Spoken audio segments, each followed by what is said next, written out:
স্পেনের মাদ্রিদে জন্মগ্রহণকারী আর্জেন্টাইন মাত্র ২০ বছর বয়সী আলেহান্দ্রো গার্নাচো উয়েফা ইউরোপা লিগের ফাইনালে বেঞ্চে বসেছিলেন, শুরুর একাদশে ছিলেন না, যেখানে ম্যানচেস্টার ইউনাইটেড টটেনহাম হটস্পারের বিপক্ষে ফাইনালে হেরে গিয়ে শূন্য হাতে বাড়ি ফিরেছে।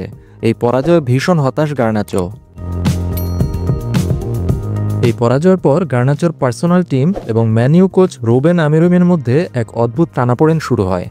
রুবেন আমিরিম, যিনি কিনার এরিক টেন হাগের কাছ থেকে ওল্ড ট্র্যাফোর্ডের দায়িত্ব গ্রহণ করেছিলেন। মার্কার রিপোর্ট বলছে আমিরিম গার্নাচোর সাথে এরিক টেন হাগের মতো একটা সুসম্পর্ক তৈরি করতে ব্যর্থ হয়েছেন। কোচ এবং গার্নাচোর মধ্যে এই সম্পর্কের টানাপোড়েনের কারণে পুরো মৌসুম জুড়েই গার্নাচোকে খুব একটা সুযোগ দেননি কোচ আমিরিম। এই হতাশা ফুটে উঠেছে গার্নাচোর ভাই এবং তার এজেন্ট রবার্টের এক টুইটে। গার্নাচোর ভাই এবং এজেন্ট রবার্ট টুইট করেছেন, আমি অন্য কারো চেয়ে বেশি পরিশ্রম করেছি, প্রতিটি খেলায় যখনই সুযোগ পেয়েছি অবদান রেখেছি, শেষ দুটি ম্যাচে 2টি গোল করেছি, অথচ ফাইনালে মাত্র 19 মিনিট খেলেছি এবং আমাকে ছুঁড়ে ফেলা হয়েছে। এরপর তিনি হাসির ইমোজি দিয়েছেন। ম্যানচেস্টার ইউনাইটেডের হয়ে 15টি ইউরোপা লিগের মধ্যে 10টি ম্যাচ শুরু করা গার্নাচোকে ফাইনালে ম্যাচের 71তম মিনিটে বদলি হিসেবে মাঠে নামানো হয়। যে মেসন মাউন্টের বদলি হিসেবে গার্নাচোকে নামানো হয়, তিনি টুর্নামেন্টে মাত্র দ্বিতীয়বার শুরুর একাদশের সুযোগ পেয়েছেন। অথচ গার্নাচো নিজেই ম্যাচের আগে সোশ্যাল মিডিয়ায় একটি ছবি শেয়ার করেছিলেন, যেখানে তিনি গত মৌসুমে ম্যানচেস্টার সিটির বিপক্ষে এফএ কাপের ফাইনালের একটি গোল উদযাপন করছেন।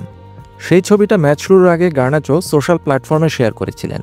এদিকে আর্জেন্টাইন সংবাদ মাধ্যমকে দেয়া সাক্ষাৎকারে এই মৌসুমে ম্যানচেস্টার ইউনাইটেডের ভরাডুবির পর গার্নাচো বলেছেন, অবশ্যই এমন একটা মৌসুমের পর সবার জন্য এটা কঠিন, এটা ভয়াবহ ছিল, ঠিক যেমন লিগ কাপে পরাজয়, আমরা কাউকে হারাতে পারিনি।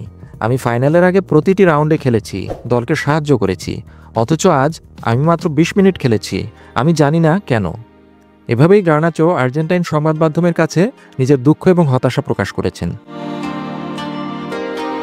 আর্জেন্টাইন আন্তর্জাতিক খেলোয়াড় ম্যানচেস্টার ইউনাইটেডে তার ভবিষ্যৎ নিয়েও ভাবছেন। গার্নাচো বলেছেন, প্লেয়িং টাইম পাওয়া খুবই গুরুত্বপূর্ণ, কিন্তু সামগ্রিকভাবে এটি একটি খুব চ্যালেঞ্জিং মৌসুম ছিল আমার জন্য এবং ক্লাবে খুব কঠিন একটা পরিস্থিতি ছিল। আমি সামনের সামার উপভোগ করার চেষ্টা করব এবং দেখা যাক পরবর্তীতে কি হয়। এদিকে সেমিফাইনালের পর কোচ রুবেন আমিরিমের সাক্ষাৎকারেও ফুটে উঠেছিল গার্নাচোকে নিয়ে কোচের অসন্তুষ্টির কথা। আমিরিম বলেছিলেন, এখন কথা বলা সহজ, কিন্তু সেমিফাইনালের ফার্স্ট হাফে কে একদম সহজ একটা সুযোগ নষ্ট করেছিল? গার্নাচো। এটাই আসলে ফুটবল। এই জটিল পরিস্থিতিতে এখন পুরোপুরি অনিশ্চিত আলেহান্দ্রো গার্নাচোর ম্যানচেস্টার ইউনাইটেডের ভবিষ্যৎ।